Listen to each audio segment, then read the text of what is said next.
The National News Desk, locally covered, nationally connected. We don't want it to shut down because we have the greatest period of time ever. I told you, we have $17 trillion being invested, so the last person that wants it shut down is us.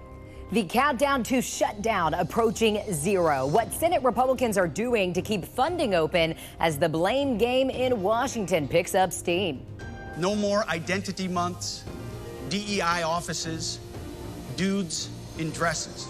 Department of War overhaul, the message to military leaders of the U.S. and how the standards are being redefined not only for the enlisted, but the leaders themselves. And then super savings at the drugstore, the new agreement that's investing billions in the United States and bringing down medication prices at the same time. Good evening. I'm Taylor Murray. Welcome to the National News Desk, America's News Now. Breaking news. The clock ticks down with 6 hours to go before funding for the federal government runs out. Right now, the U.S. Senate is trying again to pass a 7-week clean continuing budget resolution. This is the same measure that Democrats defeated last Friday, with only Pennsylvania Democrat John Fetterman supporting. If this measure fails, both parties don't expect a quick fix. There's going to be a shutdown tonight. I am afraid. I think it'll have a real impact on our communities, on our states, on our families. Schumer shuts it down. There is no easy path for it to reopen, so this could go on for months. So we will have no choice. The administration will have no choice but to massively reduce the size of the federal workforce. Now, here's a breakdown of some of the government programs that will continue and what's closed during the partial government shutdown. Programs like Medicare, Social Security, Medicaid will continue, and you will still be able to send and receive mail through the U.S. Postal Service. Veterans Affairs hospitals and clinics will remain open.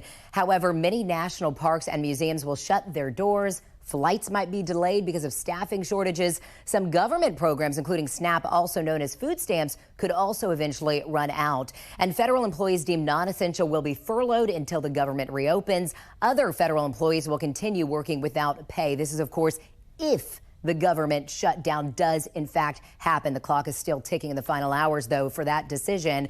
Now, the majority of registered voters say the Democrats should not be forcing a shutdown over their demands to address health care and other issues in the CR funding fight. According to a New York Times Siena poll, 65% oppose the Democratic stance, 27% support it. And, of course, we will keep you updated as soon as tonight's final vote is in. War does not care if you're a man or a woman. Neither does the enemy. Nor does the weight of your rucksack, the size of an artillery round, or the body weight of a casualty on the battlefield who must be carried. Secretary of War Pete Hegseth says if you can't fit specific standards, you should not stay in the military. He and President Trump speaking to hundreds of U.S. generals and admirals today in Quantico, Virginia. Hegseth called for an end to, quote, woke culture in the military, saying too many leaders have been promoted based on race and gender quotas. Hegseth said he's creating 10 new directives for the department, including male-level standards for combat troops, physical fitness. It's tiring to look out at combat formations, or really any formation, and see fat troops. Likewise, it's completely unacceptable to see fat generals and admirals in the halls of the Pentagon. He said leaders will need to take fitness tests and meet height and weight requirements. Meanwhile, President Trump touted the military's recruitment numbers since returning as commander-in-chief. Over the past 8 months, new enlistments, I'm so proud of this, have surged to record highs, the highest we've ever had. President Trump said the standards are much higher than they were under former President Joe Biden. He claimed recruiting targets are up 106% for the year. This summer, the Army, Navy, and Air Force announced they all met their recruiting goals several months ahead of schedule. And according to military.com, the uptick in recruitment started in November. President Trump also announced military service members can expect a pay raise.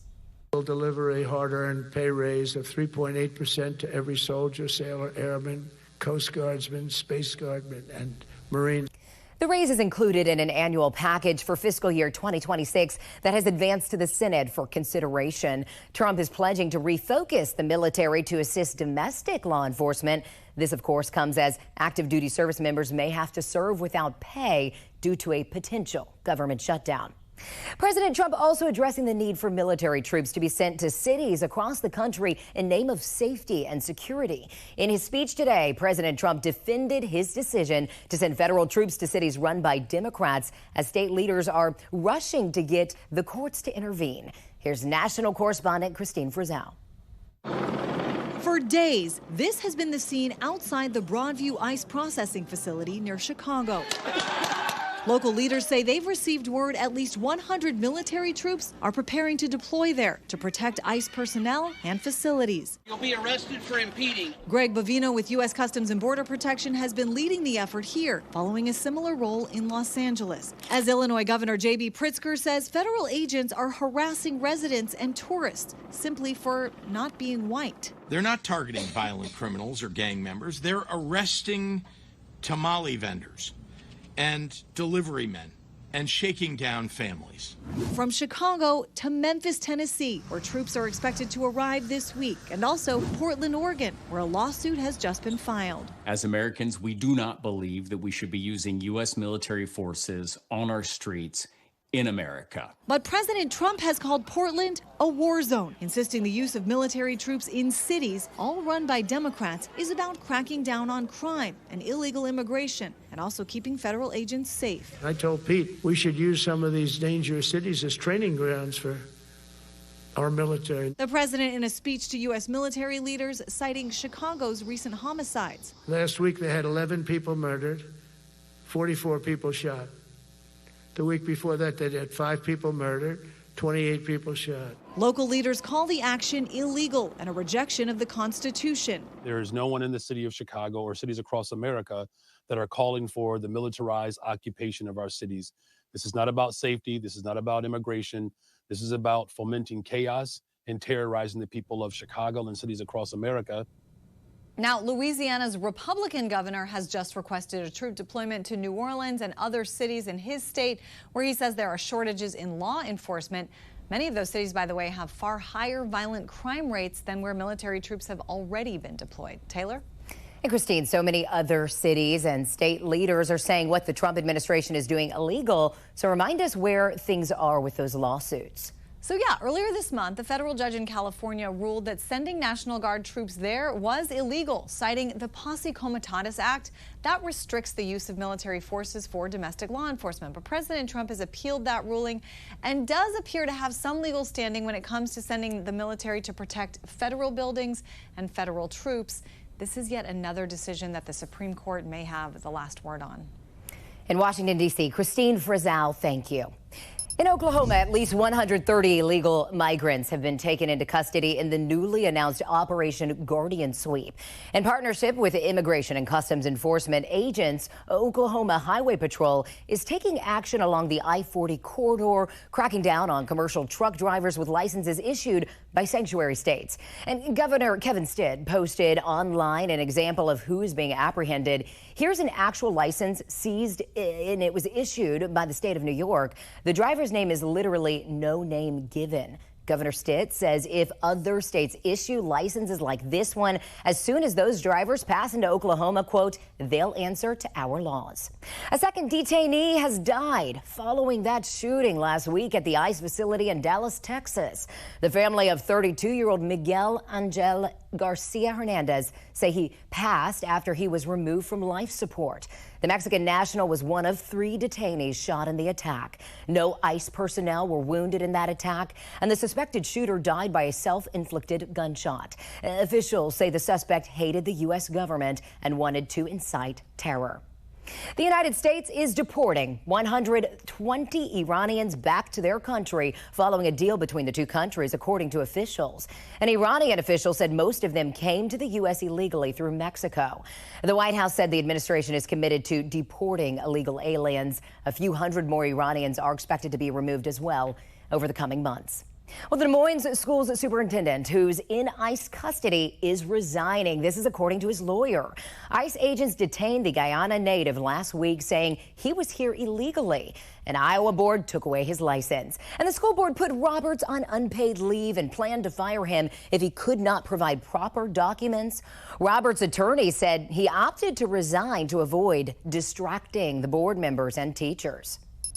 An arrest warrant has been issued for a California-based doctor for the second time. Louisiana officials are seeking to charge Dr. Remy Courtois with sending abortion pills, also known as mifepristone, to a Louisiana woman whom he never spoke to. Now, according to court documents, the woman's boyfriend ordered the pills online in 2023. Courtois also has an arrest warrant issued by Texas for mailing abortion pills into that state.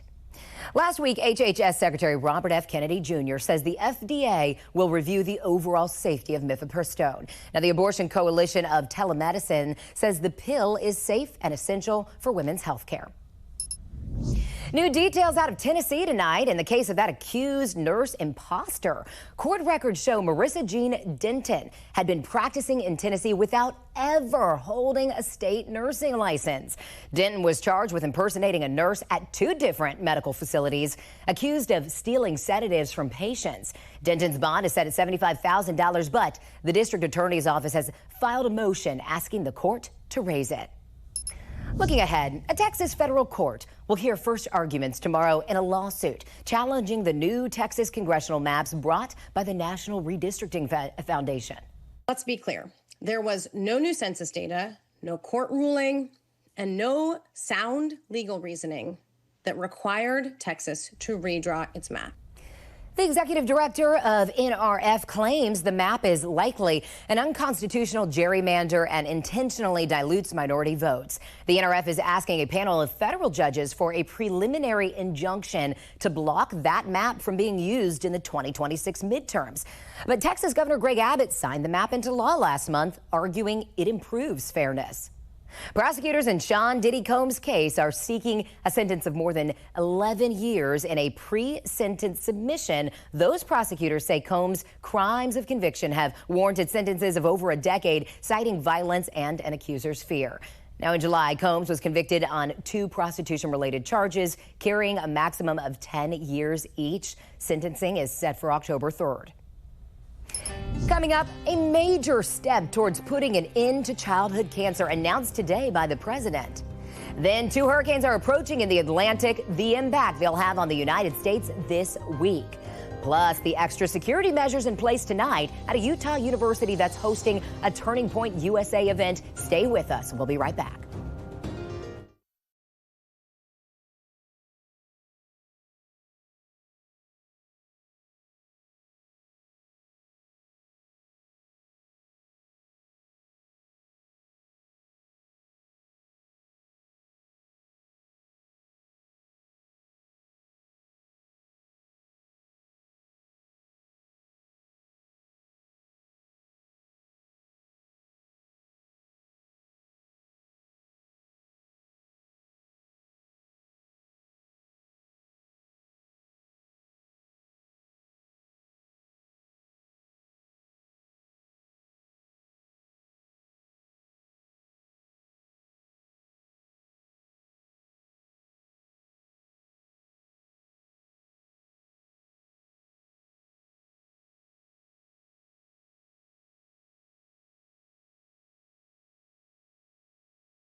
A major move towards lowering drug prices across the nation. President Trump and Pfizer inking a deal today. Under the terms, the pharmaceutical giant will invest $70 billion in U.S. manufacturing and research, offer almost all of its drugs to Medicaid at the lowest net price, and won't charge more in the U.S. for new drugs it launches than in other wealthy countries.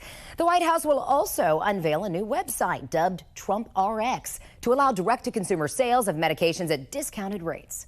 This is a critical step forward to our work and to improve health care, and hardworking, low-income Americans, especially low-income Americans, will be helped so greatly. In addition, Pfizer is agreeing to provide some of their most popular current medications to all consumers at heavily discounted prices of anywhere between 50 and even 100%, and that's off the price.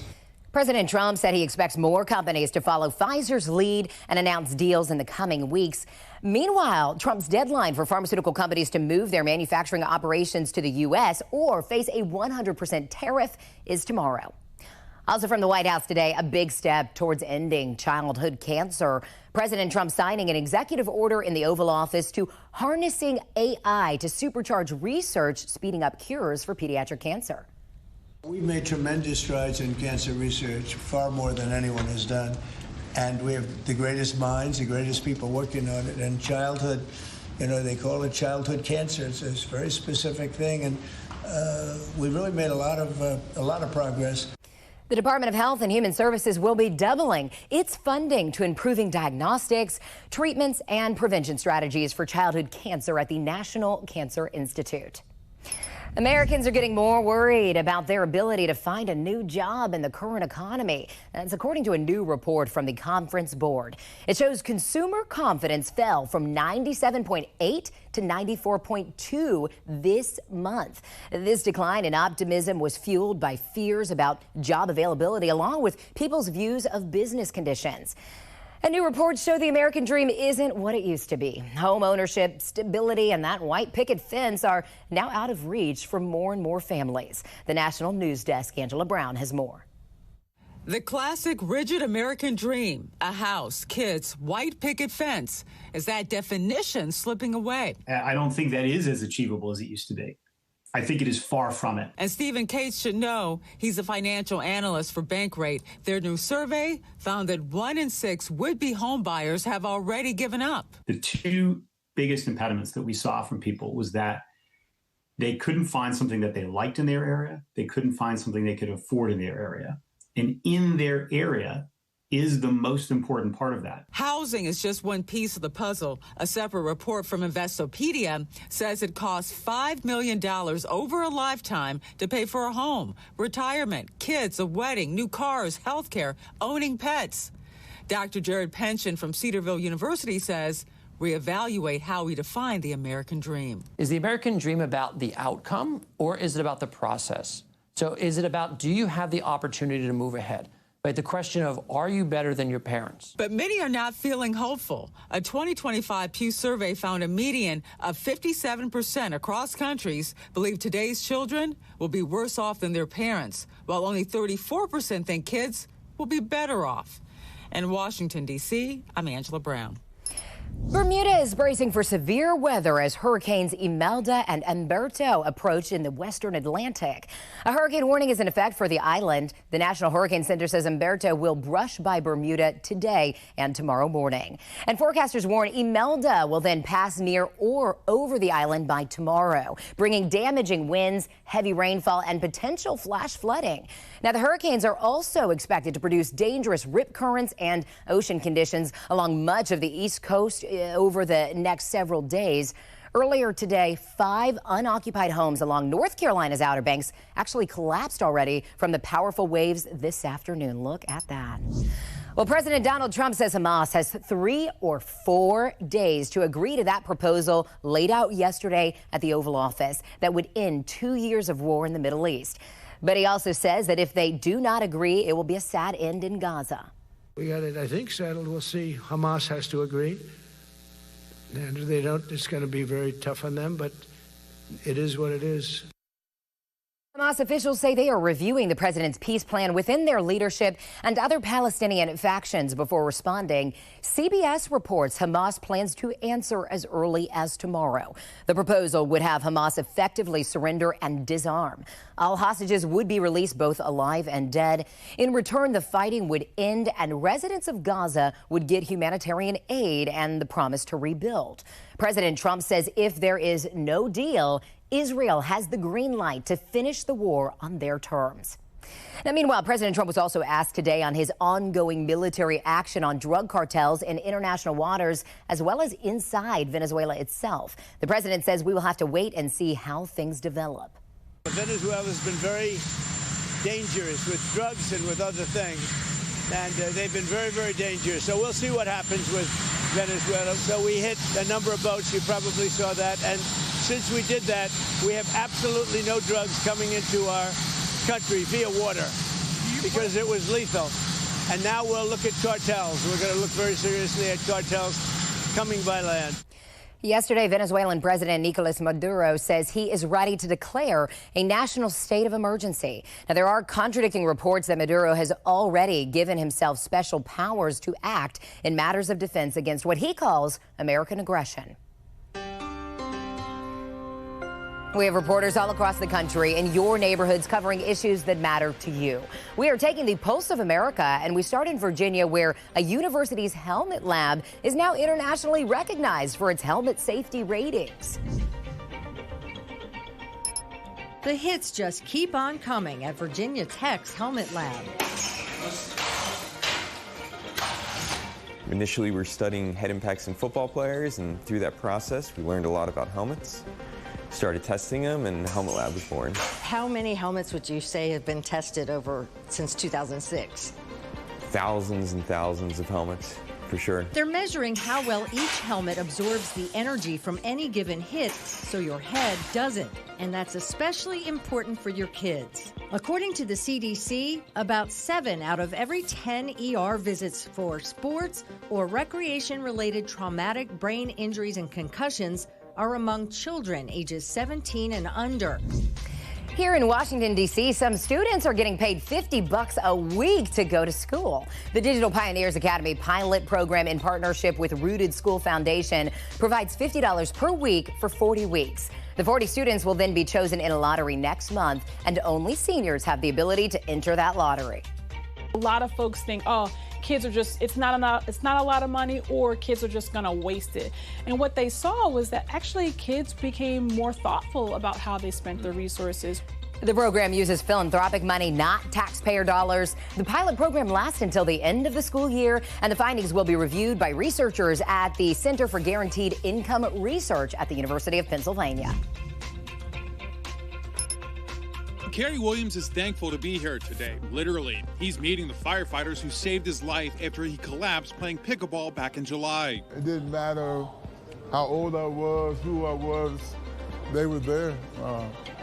It was like right place at the right time. Williams says he doesn't remember much of the incident. This video, though, provided by Pickleball at Sawyer Point, shows the moment he collapsed on court. The first responder instinct switched on for Michael Tankersley and Jacob Myrick, 2 firefighters with Miami Township in Claremont County who also happen to love pickleball. That's so cool. It seems like he's doing great. Everyone's happy and thankful, and his wife even said that he's nicer now, so that's good.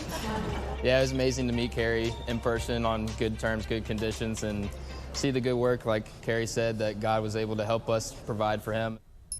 I'm glad he was okay. All right, coming up, a new chapter in the history books as AOL discontinues dial-up internet, the other decades-old service ending today, right after this.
Barricades surround the indoor arena at Utah State University as it hosts Turning Point USA's tour tonight. Just one of the ways the school is beefing up security nearly 3 weeks after the assassination of Charlie Kirk at a campus roughly 120 miles south.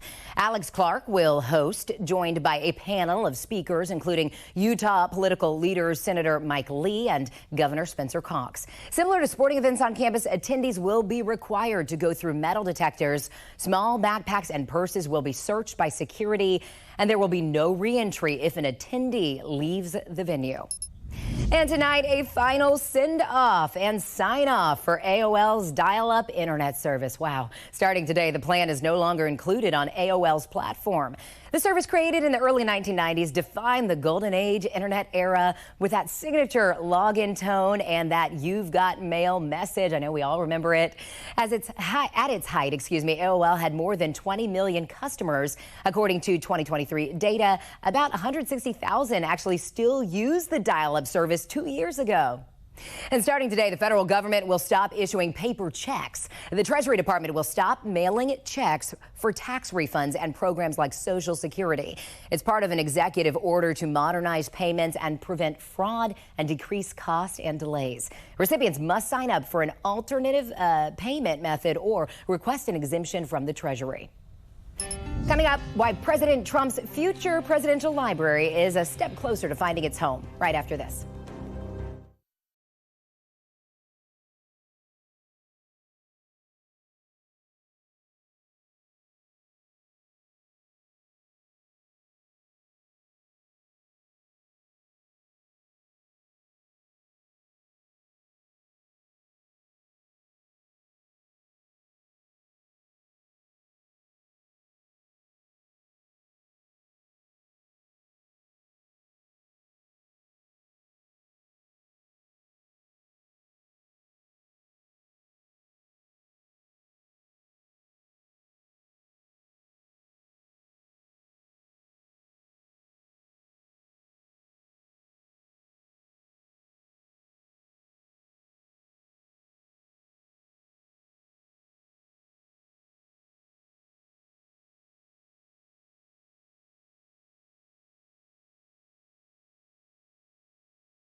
President Donald Trump's future presidential library is one step closer to finding its home. Florida Governor Ron DeSantis and the Florida cabinet unanimously approved a proposal today to donate state land in Miami-Dade County to the nonprofit raising money for the library. The New York Times reports the 2.63-acre property is estimated to be worth hundreds of millions of dollars.